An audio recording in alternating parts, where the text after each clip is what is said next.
नमस्कार, कल्पनास किचन मध्ये आपणा सर्वांचं स्वागत आहे। आज आपण घरामध्ये ज्या काही भाज्या आपल्याकडे शिल्लक असतील त्या भाज्यांपासून झटपट तयार होणारी चविष्ट पावभाजी तयार करणार आहोत। चला तर मग पावभाजीसाठी लागणारे साहित्य मी जवळजवळ अर्धा ते पाऊण किलो बटाटे घेतलेले आहेत। म्हणजे तुम्ही बघू शकता एकूण 6 बटाटे आहेत या मध्यम आकाराचे। 4 टोमॅटो घेतलेले आहेत आणि 2 शिमला मिरची घेतलेली आहे आणि माझ्याकडे एवढासा शिल्लक फ्लावर होता तो फ्लावर घेतलेला आहे। 1 वाटी मी सोललेला वाटाणा घेतलेला आहे, जवळजवळ तो पाव किलोच्या वरती आहे थोडासा। आणि फोडणीसाठी लागणारे साहित्य जिरं घेतलेलं आहे, हळद घेतलेली आहे, लाल मिरची पावडर घेतलेली आहे, चवीपुरतं मीठ घेतलेलं आहे, हिंग घेतलेलं आहे, तसंच आलं, 1 गड्डा लसूण, 4 हिरव्या मिरच्या आणि 1 वाटी बारीक चिरलेली कोथिंबीर। चला तर मग आपण झटपट पावभाजी कशी तयार करायची ते बघूया। सर्वात प्रथम आपण या बटाट्यांच्या साली काढून घेणार आहोत आणि छानसं सर्व भाज्या बारीक चॉपिंग करून घेणार आहोत आणि स्वच्छ धुवून त्या कुकरला 3 शिट्ट्या करून घेणार आहोत। तर बघूया आपण त्याप्रमाणे आपण सर्व बटाट्यांच्या साली काढून घेणार आहोत आणि बटाटे बारीक चिरून घेणार आहोत। बारीक म्हणजे अगदी चॉपिंग करून घेणार आहोत। बटाट्यांची साल काढून झालेली आहे आणि आपण हे बटाट्यांचे मधोमध असे 4 भाग करून घ्यायचे आहेत। या पद्धतीनं तुम्हाला हवा असेल तर बारीक पण करू शकता, म्हणजे स्मॅश करायला तुम्हाला इझी जाईल। आणि हे पाण्यामध्ये टाकायचे आहेत।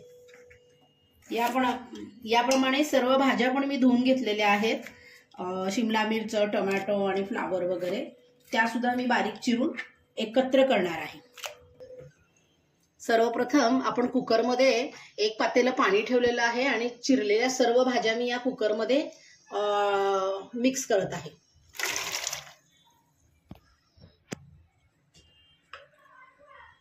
ही शिमला मिरच, फ्लावर, हा 1 कांदा चिरून घेतलेला आहे कच्चा, तोही चिरून त्याच्यामध्ये ऍड करायचा आहे। हे 4 टोमॅटो आपण बारीक चिरून घेतलेले आहेत।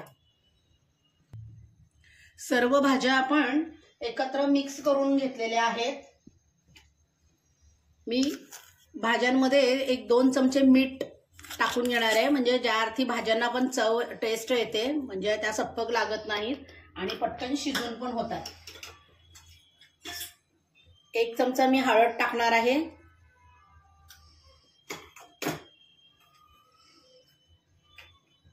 आणि या 4 मिरच्या अशाच टाकणार आहे। अशा पद्धतीने आपल्या एकूण 4 शिट्ट्या झालेल्या आहेत कुकरला आणि आपल्या पावभाजीच्या सगळ्या भाज्या ह्या शिजून तयार झालेल्या आहेत।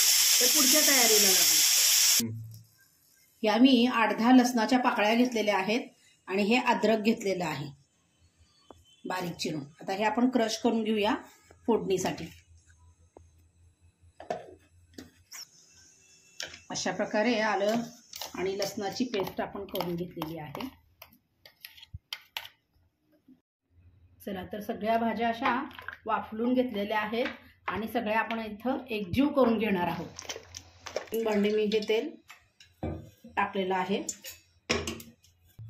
छानसं तेल कडकडीत गरम करून घ्यायचं आहे। त्याच्यामध्ये 1 चमचा जिरं टाकायचं आहे, नंतर ना हे हिंग टाकायचं आहे। आपण वाटून घेतलेली आलं लसणाची पेस्ट टाकायची आहे। 2 चमचे लाल तिखट आपण ह्याच्यात ऍड करणार आहोत। बारीक चिरलेली कोथिंबीर आणि 1 चमचा पावभाजी मसाला।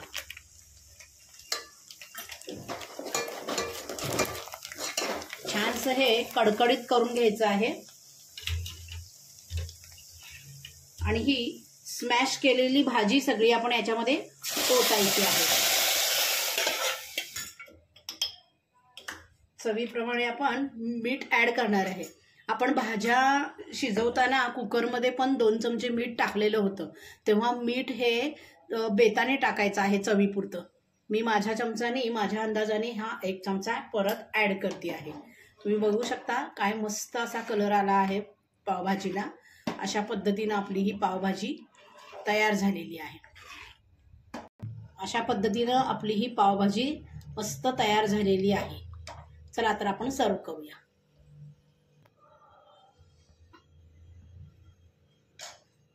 आपण थोडंसं डेकोरेट करूया. कांदा, कोथिंबीर, लिंबू जसं हवं तसं.